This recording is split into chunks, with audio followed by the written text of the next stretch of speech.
presents POV. Anong ulam? Bakit walang sinaing?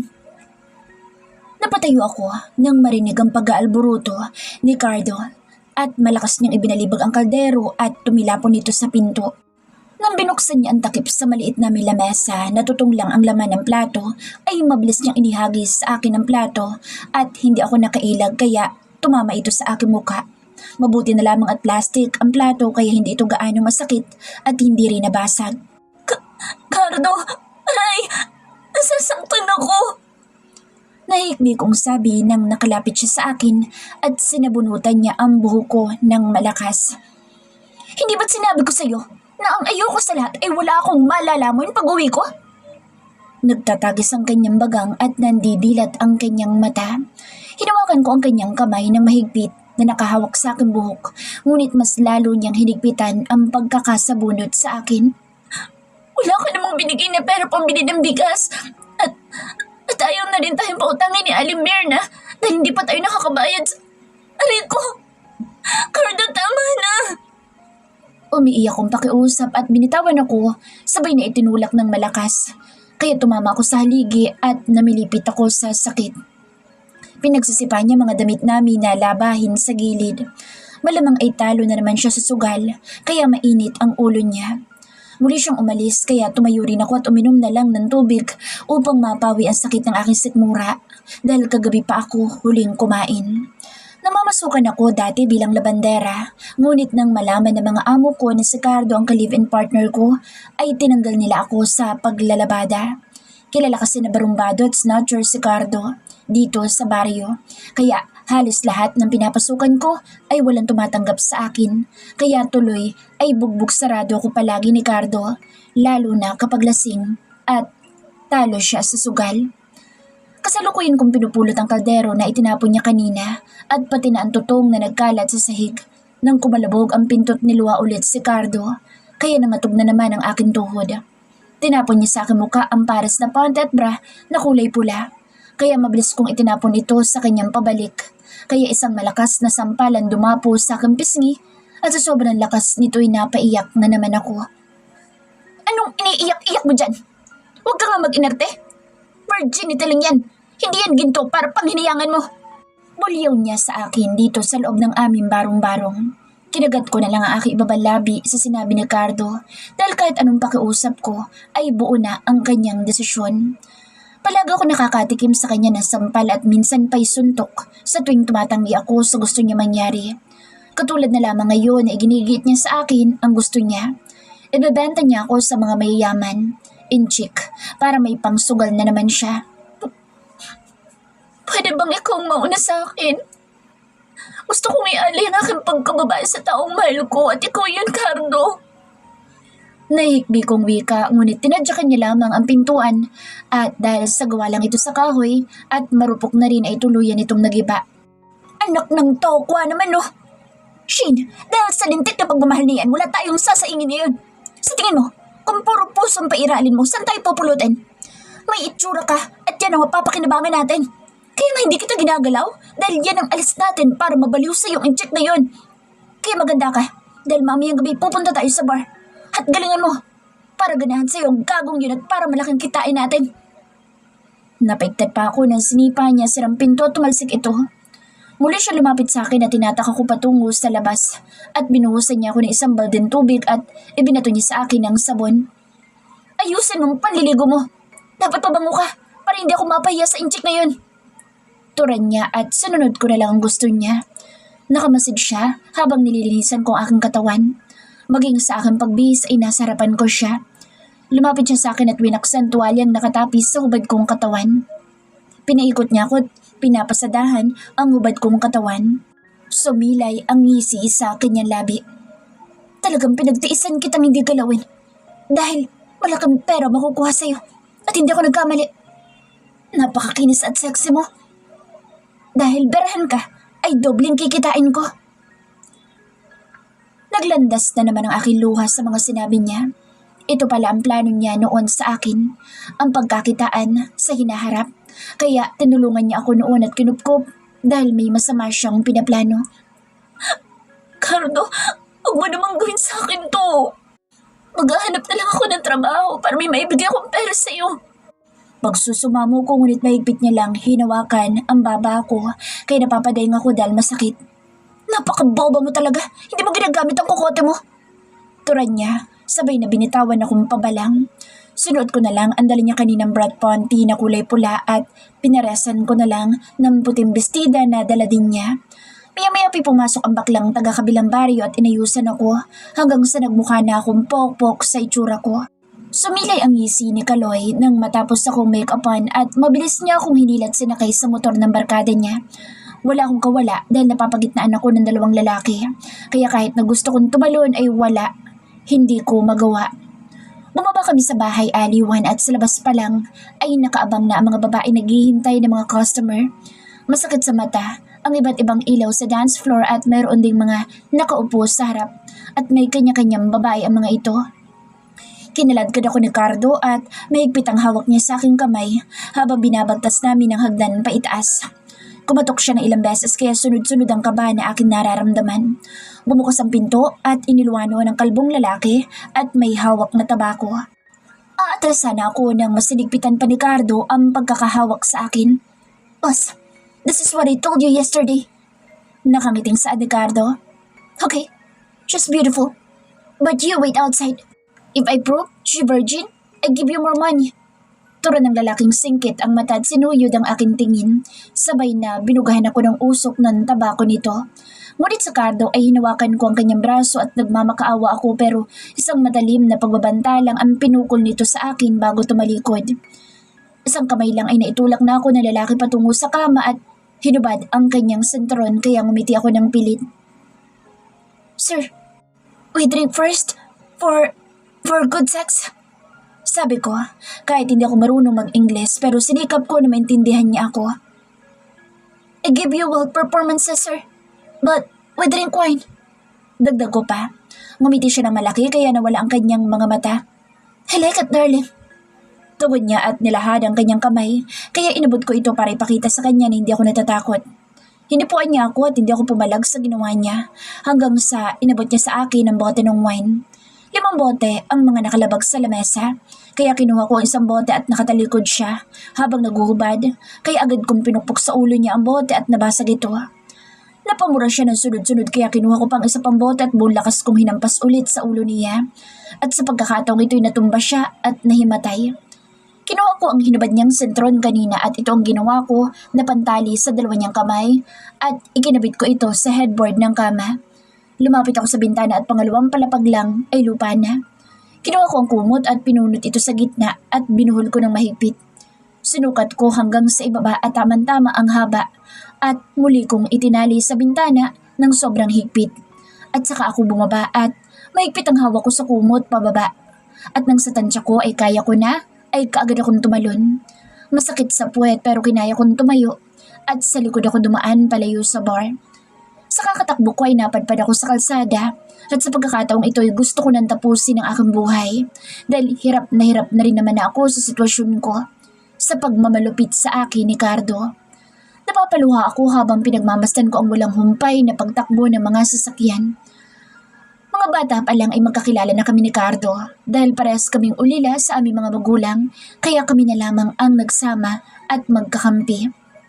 Minsay nahuli kami ng mga nagro-rondang pulis dahil nang snatch kami ng wallet ng isang ale na naglalakad sa gilid ng kalsada at pinagpasapasahan namin iyon. Ngunit sa huli nahuli din kami kaya dinala kami sa DSWD at isinama ko ni Cardo na tumakas. At nagkasundo kami na magsama na lang kahit sa mura naming edad. Hanggang sa nag-edad ako ng 18 at napabarkada si Cardo. Hanggang sa nalulong siya sa bisyo at sugal. Hanggang sa umabot na pati ako'y sinasaktan niya na. Lalo pa kung wala siyang perang pantustos sa mga bisyo niya. Minsan na rin akong tumakas upang makalayo sa pagmamalupit niya ngunit wala naman ako ibang mapuntahan. Kaya kaagad niya akong nahanap sa tulong na rin ng kanyang mga barkada. At muntikan pa niya akong ipalapa sa mga barkada niya. Kaya nagmakaawa ako sa kanya na huwag niyang gawin sa akin iyon at hindi na ako muling tatakas pa. Magmula noon ay naging sunod-sunuran ako sa lahat ng naisin niya at iniinda ko na lang ang bawat pasang natatamu ko mula sa kanyang mga kamao. 3 taon na ako naghihirap sa mga kamay niya at sa araw-araw ay para akong pinapatay. Wala akong kamag-anak dahil maliit pa ako nang maulila sa mga magulang. Nagising ako noon sa isang ospital at ang sabi ng doktor ay namatay ang mga magulang ko sa isang aksidente at ako lang ang nabuhay sa aming pamilya. Hindi ako nakatungtong ng paaralan. Hindi ako marunong sumulat at magbasa. Kahit pangalan ko, hindi ko alam kung paano isulat. Si Cardo na lamang ang nagbigay ng pangalan sa akin dahil hindi ko rin alam ang tunay kong pagkatao. Pinahid kong aking luha dahil ayokong may makakita sa akin na umiiyak at ayokong kaawaan nila ako. Napalanok ako nang may isang sasakyan na dadaan sa harap ko kaya bumuelo ako at sabay na tumakbo hanggang sa naramdaman kong tumilapon ako at napadaing ako na parang hinihiwang aking mga tuhod. Ganon din ang aking braso. Narinig ko ang sigawan ng mga tao at bago pa makalapit sa akin ang taong nakabangga sa akin ay pumikit ako. Naramdaman ko ipinasok niya ako sa sasakyan niya at sunod-sunod ang kanyang pagmumura at pinatakbo niya ito ng matulin hanggang sa nakatulog na ako ng tuluyan. Nagising ako sa malamig na paligid at pagtingin ko ay purong puti ang aking nakikita. Tinanggal ko ang ilang aparatong nakakabit sa aking pulsuhan at maging ang mga puting nakadikit sa aking mga sugat. Ngunit napadaing lamang ako dahil mahapdi ito. Hey, don't take that off and don't get up. You need to rest because your wounds haven't healed yet. Napatingin ako sa pinto nang bumunga doon na isang lalaki na suot ang hindi maipintang mukha. Kahit na kunot ang kanyang noo ay hindi matatawaran ang kagwapuhan ng lalaki. Parang papel sa kabutian ng kanyang balat at napakalinis niyang tingnan. Sa tansya ko ay mataas ang kanyang pinag-aralan dahil kaya niya magsalita sa wikang Ingles. Pero wala na akong oras pa natitigan ng estranghero at kailangan ko nang makaalis dito. Kailangan ko nang umalis at tsak na hinahanap na ako ni Cardo at ng mga anak ko. Nahihikbi ko sabi na kailangan ko pang gumawa ng kwento upang maawa sa akin na lalaki at hayaan ako makaalis. Masakit ang gilid ko at mga sugat ko sa braso at tuhod at himalang nabuhay pa rin ako. Hey, huwag kang umiyak. Hindi kita pababayaan. Pinapahanap ko ng pamilya mo para ipaalam sa kanila anong nangyari. Ngunit hanggang ngayon ay wala pa rin balita sa mga tauhan ko. Kahit ang parents mo hindi nila mahanap. Sir, wala na akong parents. Tanging si Cardo na lang at dalawa kong maliliit na anak meron ako kaya kailangan ko nang umalis. Pakausap ko at na magtamang aming mga mata ay nawala ang kunot sa kanyang mukha. Asawang ba ang sinasabi mong Cardo? Tanong niya. Parang ganun na nga ho. Tugon ko. Tumangutango siya, tinawakan niya ako sa mga kamay at iginiya niya akong humiga pabalik. At nadapo ang tingin ko sa bulsa ng pantalon niya na medyo nakausli ang kanyang pitaka at makapal ito. Kaya malamang marami itong laman. Kaya naman ay gumawa ako ng hakbang. Aray sir, masakit ang gilid ko. Ay! Pagkukunwari ko kaya bigla naman siya nag-alala at hinaplos ang aking gilid. Umiyak ako ng umiyak at kumapit ako sa kanya at sinadya kong sumubsob sa kanyang dibdib. Hinagod-hagod niyang aking likod at pinapakalma ako pero mas lalo kong umiyak ng malakas. Kasabay ng aking pagdaing at hagulhol ay mabilisan ko sinukbit ang wallet niya, tinapon ko ito sa ilalim ng kama. Tatawag ako ng doktor, kumapit ka lang. Sabi niya kaya tumangutango ako at nang lumabas siya ay mabilis ko rin kinuha ang wallet sa ilalim ng kama at mabilis akong lumabas ng room. Sunod ko ang malaking blazer ng lalaking iyon na iwan sa gilid ng higaan at pinilit ko maglakad na normal at dumikit pa ako sa matandang babae na hirap maglakad. Kaya inilayan ko ito at medyo nagulat ito kaya nginitian ko lang siya at inakbayan. Salamat inay. Wika niya kaya kinuha ko na iyon na paraan para bahagyang yumuko at kausapin pa ang matanda hanggang sa nakalabas kami ng exit. Pagkarating ko sa gate ay pumara ako ng taxi. Nang makapasok ko inilungon ko malaking ospital sabay ng aking pagbuntong hininga.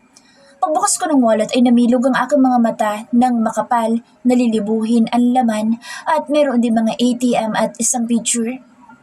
Ma'am, narito na po tayo. Nawindang ako sa simpleng sinabi ng driver kaya hindi ko natingnan ng maigi ang nasa larawan. Pagangat ko ng tingin sa salamin ay nakatingin sa akin ng driver at naghihinala ang kanyang mata. Kaya mabilis ako nagbayad ng 500 at mabilis din ako lumabas ng sasakyan na hindi ko na alintana ang sukli. Sumakay ako ng bus na hindi ko na alam kung saan patungo. Ang importante ay makalayo ako kay Cardo. Nalimpungatan akong nagising nang tinapik ako ng konduktor ng bus. Doon ko lang napansin na nahinto na pala ang bus. Nasa Manila ka na ini. Sabi niya kaya dali-dali ko sinukbit ang sakong bag na nabili ko lang sa bangketa.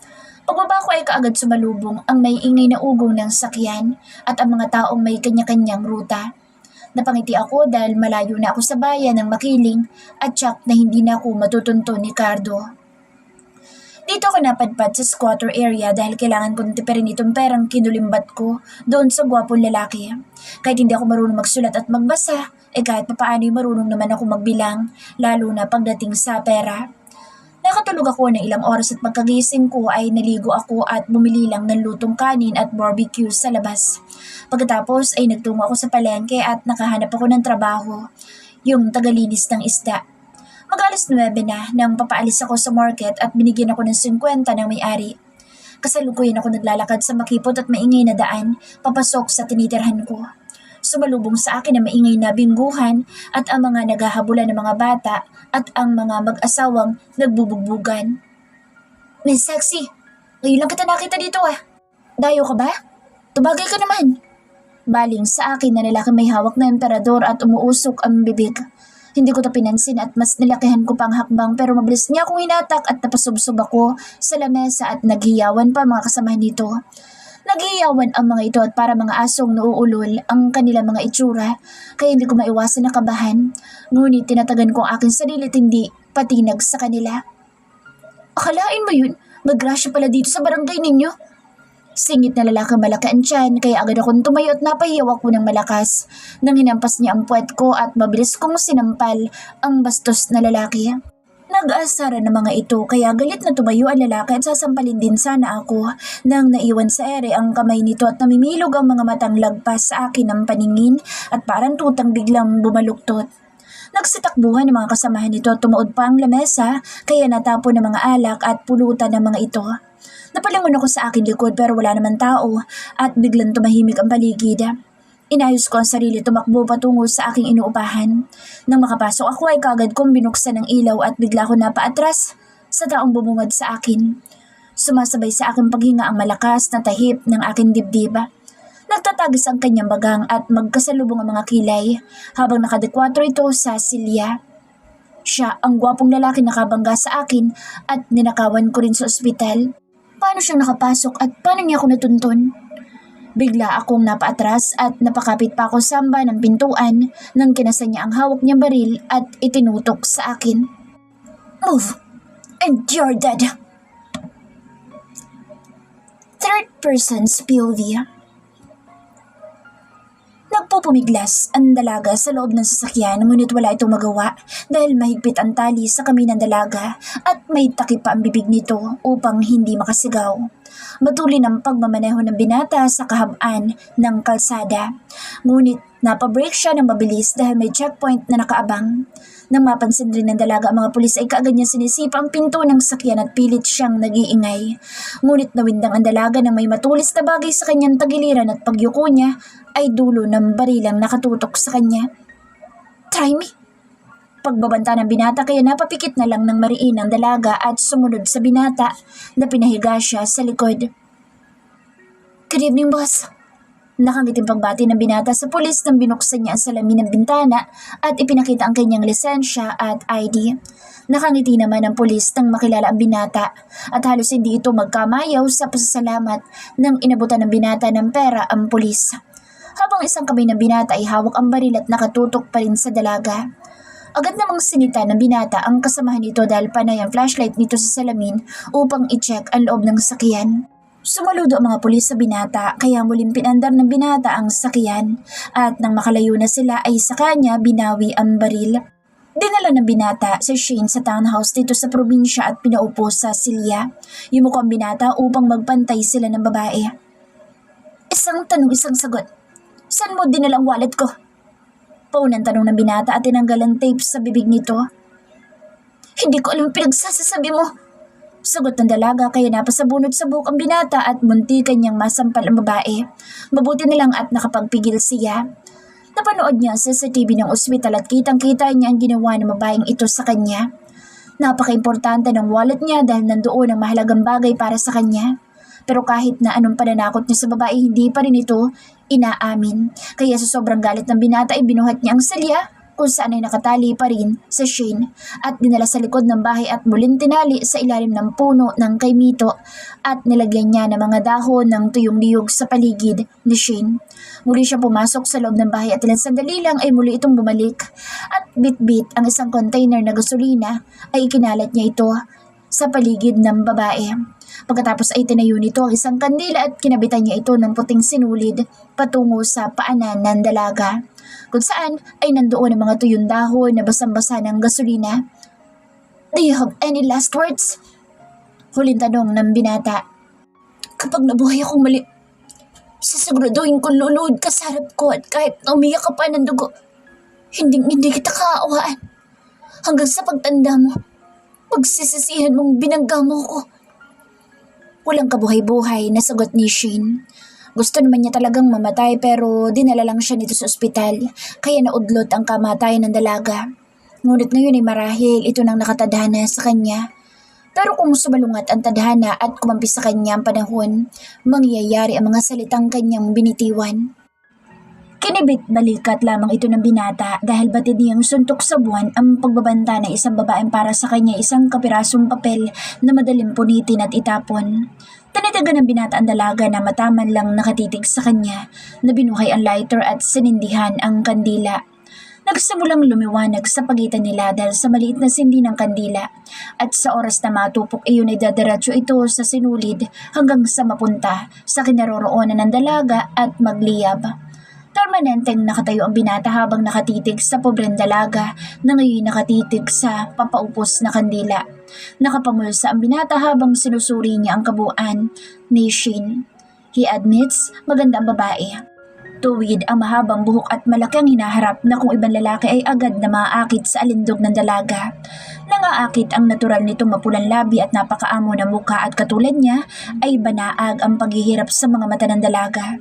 Pero sa likod ng malaanghel nitong ganda ay ang demonyong nakatago sa likod ng pagkatao nito. Napangisa ang binata dahil kahit na ang babaeng ito pa ang pinakamaganda sa balat ng lupa ay hindi siya maaakit rito. Higit sa lahat, hindi siya maawa. Nakalimutan na niya ang salitang awa at pagpapatawad sa mga taong nagkakasala sa kanya. "Ryan! What the hell have you done?"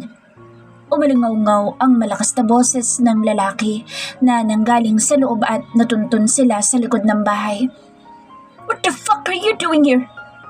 Isang kamoo ang tumama sa mukha ni Ryan. "Fuck you, man!" Galit na galit ang lalaki sa naabutan at agad nitong pinatay ang kandila at pinagsisipa ang mga nilagay na mga dahon ng nyug sa paligid ng dalaga. Pagkatapos ay kinalaga nito si Shane at niyakap ng mahigpit. "Are you okay, miss? How are you feeling?" Tanong na lalaki pero hindi kumibo si Shane at sa halip ay sunaliapan niya si Ryan sa likod ng lalaki na ngayon ay blanko lamang na nakatingin sa kanilang dalawa. "I'm Miggy. What's your name?"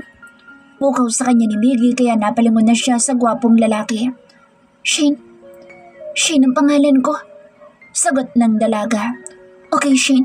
Saan ang bahay mo't ihatid kita?" Papalagsa na si Ryan nang dumating pa ang dalawang lalaki at pinigilan ng mga itong binata. Nag-usap sila ng masinsinan hanggang sa tumayo si Miggy dahil tumunog ang cellphone nito at pinakiusap kay Ryan.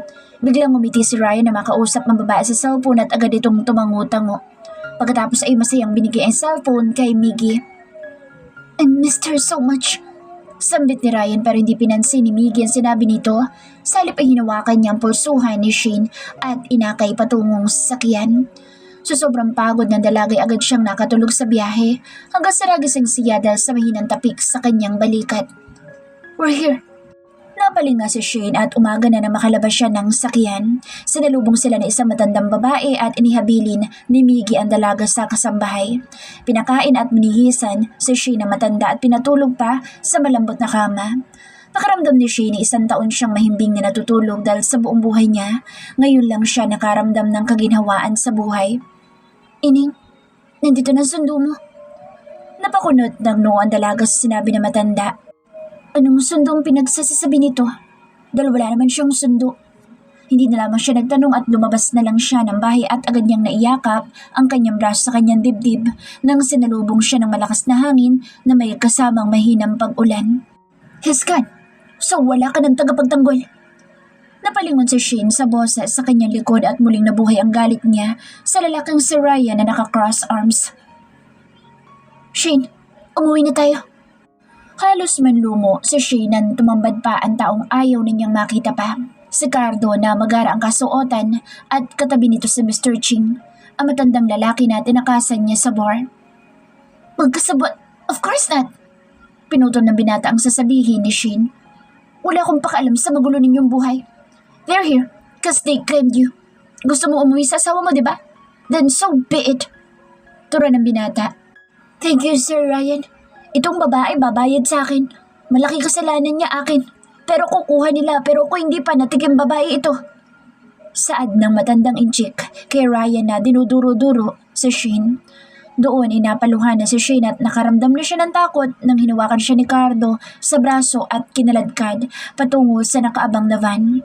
Ibig sabihin natuntun siya ni Cardo at Mr. Ching dahil sa tulong ni Ryan. Please, tulungan mo ako. Ayokong ibenta ang pagkababae ko. Tulungan mo ako. Pinagkakakitaan nila ako. Pagod na ako sa pagmamalupit nila sa akin. Humahagulhol na ang dalaga habang nagsusumamo sa binata pero blanko lang ang mukha nito.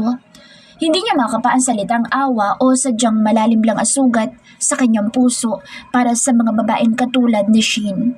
He is not the old Ryan na kilala ng karamihan. He was kind, cheerful, and humble back then, pero dahil sa pagiging mabait niya ay madalas siya pa ang kadalasang naiiwan at sinasaktan ng mga babae. Sa tatlong babaeng minahal niya, bukod tangi lamang si Orion na kahit pamilyado na, ay hindi niya pa rin makalimutan. Kaya ipinangako niya sa sarili noon na hindi na siya muling maawa pa o ang isugal ang sarili sa babae. At hindi na muling mauulit iyon sa katauhan ni Shane. The hell I care. Cold na tugon ng binata kaya mas lalong umiyak si Shane at nang sapilitan siyang sinakay sa van ay halos nagsusumigaw siyang makawala at ang mga luha na lang ang nagawa niya habang nililingon niya ang binata na nakapamulsa lamang at madilim ang mukha. Wala na siyang pag-asa dahil kahit na anong gawin niyang pagtakas ay pilit siyang hinihilang pabalik sa impyerno niyang buhay.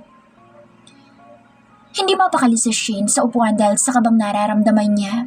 Nang mapansin siya ni Cardo ay agad siya nitong binatukan kaya napadaing na naman siya dahil sa bigat ng kamay nito. Kasalanan mo kung bakit tayo ginigipit ni Mr. Ching.